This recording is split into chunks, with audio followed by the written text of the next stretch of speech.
பிரியமானவர்களே, இயேசு கிறிஸ்துவின் நாமத்தில் உங்களுக்கு என் அன்பின் வாழ்த்துக்கள்.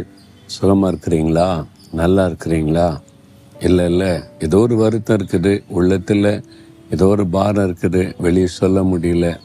என்ன செய்கிறதுன்னு கலங்குறீங்க. இன்றைக்கு ஆண்டவர் ஏதாவது பேசுவாரா அப்படின்னு காத்திருக்கிறீங்கல்ல. ஏசாயா 57 18 வசனத்தில் ஆண்டவர் சொல்லுகிறார், திரும்பவும் அவர்களுக்கும் அவர்களிலே துக்கப்படுகிறவர்களுக்கும் ஆறுதல் அளிப்பேன். ஆண்டவர் சொல்றார், துக்கப்படுகிறவங்களுக்கு ஆறுதல் அளிப்பேன் அப்படின்னு ஆண்டவர் வாக்கு கொடுக்கிறார். திரும்பவும் எத்தனையோ முறை ஆண்டவர் உங்களை ஆறுதல் படுத்தி இருக்கிறார்ல.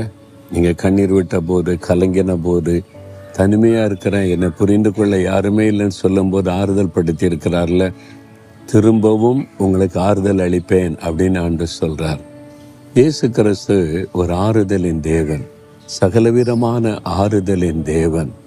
பாவத்தினால் பாதிக்கப்பட்டு அந்த கண்ணீர் வடித்த மகளை பார்த்த மகளே, நீ திடங்குள், உன் பாவம் மன்னிக்கப்பட்டது, சமாதானத்தோடு போ என் ஆறுதலான வார்த்தை சொன்னார். உலகமே அவளை குற்றப்படுத்தும் போது ஆண்டவர் ஆறுதல் படுத்தி மகிழ பண்ணினார்.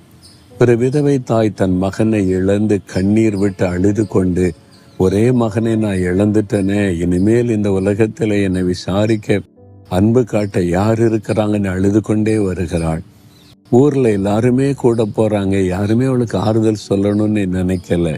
இயேசுடைய கண்ணீரை பார்த்து அருகில் வந்து, ஸ்திரியே நீ அழாதே, நீ அழுகிறது என்னால் தாங்கிக் கொள்ள முடியல, அழாதேன்னு சொல்லி ஆறுதல் படுத்தி அந்த ஆறுதல் நிலைக்கும்படி அவளுக்கு ஒரு அற்புதம் செய்தார் பாருங்க. மரித்து போன மகனை எழுப்பி கொடுத்தார். அவர் ஆறுதலின் தேவன். இன்றைக்கு நீங்கள் காயப்பட்ட ஒரு உள்ளத்தோட, என்னை பேசிட்டாங்களே, குற்றப்படுத்திட்டாங்களே, அவமானப்படுத்திட்டாங்களே, நான் ஏன் வாழணும், எதற்காக வாழணும், எனக்கு புரிந்து கொள்ள யார் இருக்கிறாங்க, கலங்கி நிற்கிறீங்களா?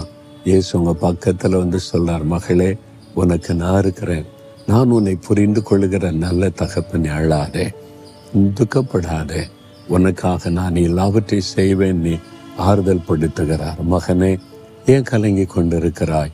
யார் வேணாலும் என்ன வேணாலும் பேசட்டும், நான் உன்னை புரிந்து கொள்ளுகிற ஒரு அற்புதமான தேவன், உன்னுடைய தகப்பன், உனக்கு தாயாய் இருக்கிறவர், உன்னை தேற்றுகிறவர், நான் உனக்கு போதும்.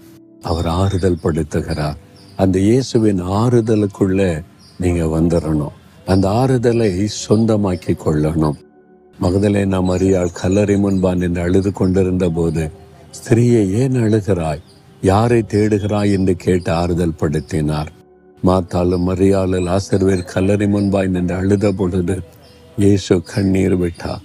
தன்னுடைய கண்ணீரினால் அவர்களை ஆறுதல் படுத்தினார். உங்களோடு சேர்ந்து அழுகிற ஒரு ஆண்டவர் உங்க கூட சேர்ந்து சந்தோஷப்படுவார், உங்க கூட சேர்ந்து மகிழ்ச்சி அடைவார். உங்க கூட சேர்ந்து நீங்கள் அழும் பொழுது அவர் அழுவார்.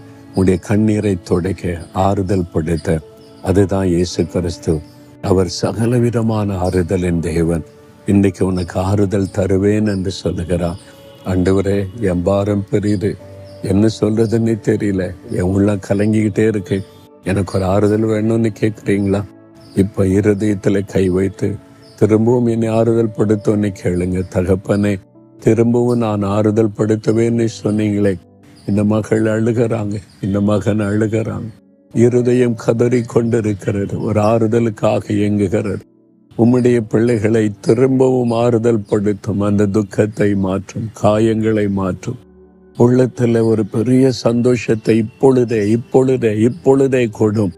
ஆறுதல் அடையட்டும் உடைய இருதயம். இந்த ஆறுதல் உள்ளத்தை நிரப்பட்டும். நீர் கல்வாரி சிலுவையில் இவர்களுக்காய் மரித்ததை நினைத்தருளி உம்முடைய ஆறுதலினால் அவருடைய உள்ளத்தை நிரப்பும். இயேசு கிறிஸ்துவின் நாமத்தில் அந்த ஆறுதல் உள்ளத்தை நிரப்பட்டும். ஆமென்.